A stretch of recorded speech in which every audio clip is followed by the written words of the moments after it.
అంటే బాబు ఇక్కడి వరకు కష్టపడి రావడం ఒక ఎత్తు అయితే ఆ యూనివర్సిటీకి సెలెక్ట్ అవ్వడం కూడా అది ఇంకొక పెద్ద టాస్క్. దాన్ని కూడా ఈజీగా దాటేశాడు అని అంటే తిరుగులేదనే అర్థం. ఇంకా రైట్ 100%. సో ఒక్క స్టూడెంట్ ఇన్ని కంట్రీస్కి మల్టిపుల్ కంట్రీస్కి అప్లై చేయటం బెటర్ అనేది మీ ఒపీనియన్? అంటే ఎందుకంటే ఇంకా పెండింగ్ లో ఉన్నాయని అంటున్నారు, ఇప్పుడేమో మీరు హాంకాంగ్ మీద ఫోకస్ పెట్టేశారు, మరి అవి కూడా వస్తే ఏం చేస్తారు?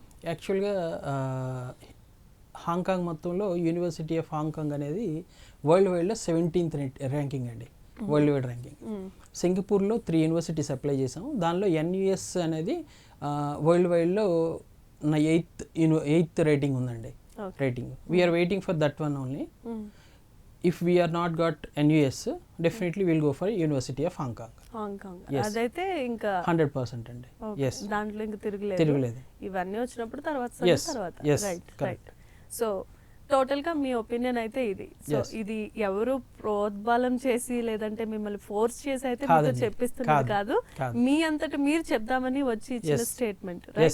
సో అది సో ప్రేక్షకులకి ఇప్పుడు మీరు చెప్పే ఈ స్టేట్మెంట్ ఏదైతే ఉందో దీన్ని ఒక 10 మంది తెలుసుకొని మన పిల్లల్లాగా అయితే ఇంకెవరైతే ఉన్నారో మిగతా వాళ్ళు కూడా వచ్చే అవకాశం ఉంది. నాకు తెలిసి మీరు కూడా అంటే మరి బిజినెస్ మ్యాగ్నెట్ అంటే మీరు ఏం చేస్తూ ఉంటారు? నేను ఫార్మా అండి. మీరు ఫార్మా ఇండస్ట్రీలో చేస్తారు అంటే నార్మల్ ఎంప్లాయీగా? ఎంప్లాయీ అండి, నేను హెడ్ ఆఫ్ ది డిపార్ట్మెంట్.